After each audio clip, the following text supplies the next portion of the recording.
How to make money through out fight. The think and grow rich புத்தகத்தினுடைய part 4 தான் பார்க்க போகிறோம். நம்மளோட யூடியூப் சேனல் உங்களுக்கு பிடிச்சிருக்கு, நம்ம பேசுகிற கண்டென்ட் உங்களுக்கு பிடிச்சிருக்கு அப்படின்னா நம்ம சேனலை சப்ஸ்கிரைப் பண்ணி லைக் பண்ணுங்கள்.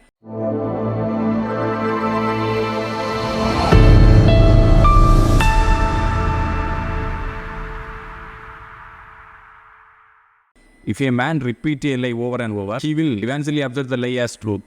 ஒரு பொய்யை ஒருத்தன் தொடர்ச்சியாக சொல்லிக்கொண்டே இருந்தால் அந்த பொய்யையே அவன் நிஜமென நம்பி விடக்கூடிய வாய்ப்பு இருக்குது அப்படின்னு சொல்லி நெப்போலியன் சொல்கிறார். பல விஷயங்கள் இந்த புத்தகத்தில் வந்து அவர் ஷேர் பண்ணியிருக்கிறார். வெறுமனே இது பணம் சம்பாதிப்பதற்கான ஒரு யுக்தி மட்டும் கிடையாது, வாழ்க்கையை பற்றின பல விஷயங்களை அவர் வந்து சொல்கிறார். பணம் சம்பாதிப்பது மட்டும்தான் செல்வம் அப்படிங்கிறது மட்டும் இல்லை, ஒரு ஆரோக்கியமாக இருக்கட்டும், ஒரு மனதைரியமாக இருக்கட்டும், இப்படி பல விஷயங்களை அவர் செல்வத்தை கூட ஒப்புறாரு. அதாவது ஒரு மனிதனுக்கு வாழ்க்கையில் அடிப்படையான ஒரு தேவை அப்படிங்கிறது வந்து நம்பிக்கை தான். அந்த நம்பிக்கை ஒரு மனுஷனுக்குள்ளே இருந்துச்சுன்னா அவன் எவ்வளோ பெரிய உயரத்தை அடைய முடியும் அப்படிங்கிறத இதோடைய மோட்டிவ். நம்பிக்கை அப்படிங்கிறது வந்து அதிசயங்களை நிகழ்த்தும் ஒரு அற்புதம் அப்படிங்கிறது.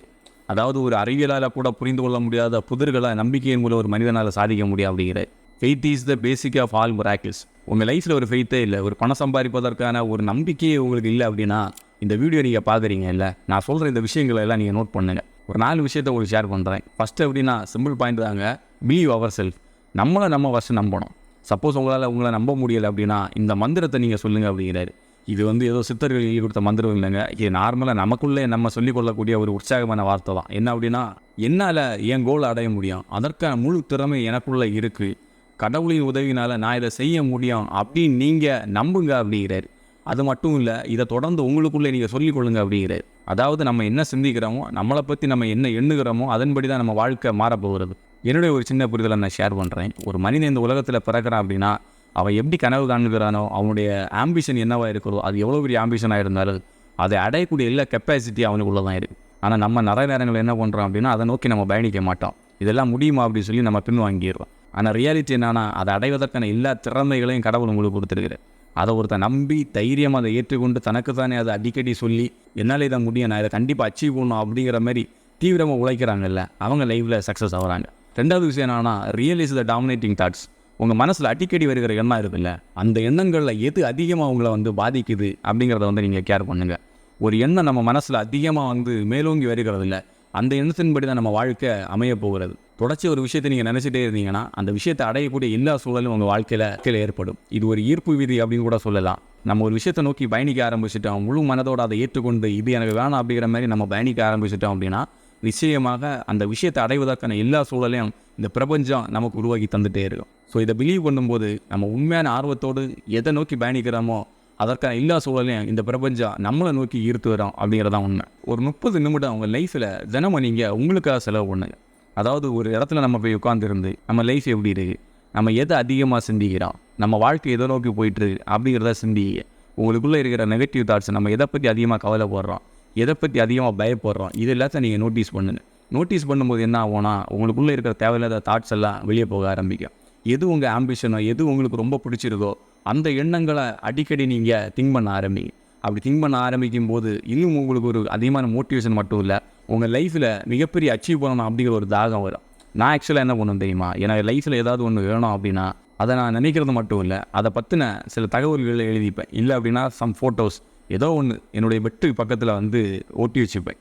நான் காலையில் எழும்பும்போது அல்லது நான் தூங்க போகும்போது அதை நிச்சயமாக பார்ப்பேன். ஒருவேளை நான் அதை மறந்தால் கூட அது என்ன ஞாபகப்படுத்தும். எப்படி அப்படின்னா, நீ என்ன பண்ணிகிட்டு இருக்கிற, நீ இப்படி வந்து ஒரு ஆம்பிஷன் வச்சுருந்த, உன்னோட எண்ணங்கள் இதை பற்றி இருக்கா, நீ திங்க் பண்ணுறிய இதை பற்றி, இதை அச்சீவ் பண்ணலாம் அப்படிங்கிற ஆர்வம் உனக்கு இருக்குதா இல்லை வந்து குறைஞ்சிடுச்சா அப்படிங்கிறத வந்து அதை ஞாபகப்படுத்திகிட்டே இருக்கா. உங்கள் லைஃப்பில் அப்படி தான், நீங்கள் பெருசாக ஒரு ஆம்பிஷன் வச்சுருக்கிறீங்க, உங்களால் இதை அடையணும் அப்படின்னா நீங்கள் வந்து குறிப்பாக ரைட் பண்ணி அதை நீங்கள் எப்போவும் பார்க்குற இடத்துல வச்சுக்குவோங்க. ஏன் அப்படின்னா நீங்கள் மறந்தாலும் அது உங்களை ஞாபகப்படுத்திகிட்டே இருக்கும். ஒன்ஸ் நீங்கள் வந்து தொடர்ச்சி அதை பார்த்துட்டே இருந்தீங்க அப்படின்னா அந்த எண்ணங்கள் உங்களுக்குள்ள மேலோங்க ஆரம்பிக்கும். அந்த எண்ணங்கள் உங்களை அதிகமாக ஆக்குபை பண்ண ஆரம்பிச்சு அப்படின்னா நீங்கள் அதை நோக்கி பயணிக்க ஆரம்பிச்சிருக்கீங்க, அதை அடைஞ்சிருவீங்க. 3வது, வாட் எவர் இட் இஸ், உங்களால் ஒரு விஷயத்தை அடைய முடியும் அப்படிங்கிற செல்ஃப் கான்ஃபிடன்ஸும் உங்களுக்கு அதிகமாக வேணும். அது மட்டும் இல்லாமல் நம்ம என்ன பண்ணுறோம் அப்படிங்கிறத ஒன்று இருக்குது. ஒரு விஷயத்தை நம்ம அச்சீவ் பண்ணணும் அப்படின்னா அதுக்காக நீங்கள் ஹார்ட் ஒர்க் பண்ணணும். நான் இந்த புத்தகத்தை பற்றி பேசணும்னா ஒன்ஸ் இந்த புத்தகத்தை ரீட் பண்ணால் மட்டும் போதாது, தொடர்ச்சி நான் ரீட் பண்ணணும், ரைட் பண்ணணும், இதில் இருக்கிற கண்டென்ட்டை நான் எடுக்கணும். ஸோ அதே மாதிரி தான் லைஃப்பில் நீங்கள் ஒரு விஷயத்தை அச்சீவ் பண்ணணும் அப்படின்னா நீங்கள் என்ன பண்ணுறீங்க, நீங்கள் எவ்வளோ ஹார்ட் ஒர்க் பண்ணுறீங்க அப்படிங்கிற ஒரு விஷயம் இருக்குது. ஸோ ஒரு விஷயத்தை நீங்கள் அச்சீவ் பண்ணுறீங்க அப்படின்னா அதற்காக நீங்கள் தொடர்ச்சியாக உழைச்சி கொண்டே இருங்க. இந்த 4வது பாயிண்ட் எனக்கு ரொம்ப பிடிச்ச பாயிண்ட். ஏன் அப்படின்னா, பணம் சம்பாதிப்பதற்காக பல வழிமுறைகளை பல புத்தகங்கள் வந்து சொல்லுது. நெப்போலியன்கள் அழகான ஆக்கப்பூர்வமாக இந்த சமுதாயத்துக்கு தேவையான ஒரு விஷயத்தை ஷேர் பண்ணுறாங்க. என்ன தெரியுமா? தவறான முறையில் நம்ம சேர்க்குற செல்வம் இருக்குல்ல, அது லைஃப்பில் எந்த விதமான ஒரு பயனை நமக்கு உருவாக்காது. ஸோ தவறான முறையில் செல்வத்தை சேர்க்கக்கூடிய எண்ணத்தை நீங்கள் கைவிட்டுருங்க அப்படிங்கிற. உண்மையாகவே இந்த புத்தகத்தில் எனக்கு பிடிச்ச பார்த்து அப்படின்னாலே தான், செல்வத்தை நோக்கி ஒருத்தன் பயணிக்கிறான், பணம் சம்பாதிக்கணும் அப்படின்னாலே ஒரு தவறான வழியில் தான் பணத்தை சம்பாதிக்க முடியும். ஈஸியாக பணக்காரன் ஆகணும் அப்படின்னா நம்மளால் வந்து கடுமையாக உழைச்சா ஆகவே முடியாது. நம்ம மைண்ட் செட்டை மாற்றினா ஆகவே முடியாது. தவறான வழியில் போனால் ஈஸியாக நம்மளால் வந்து பணத்தை சம்பாதிக்க முடியும். ஏதாவது பொருளை அடித்தா ஈஸியாக பணத்தை சம்பாதிக்கலாம் அப்படிங்கிற ஒரு மைண்ட் செட் உங்களுக்கு இருந்துச்சு அப்படின்னா நிச்சயமாக அதை விட்டுருங்க. அப்படிப்பட்ட ஒரு கான்செப்டே கிடையாதுங்க.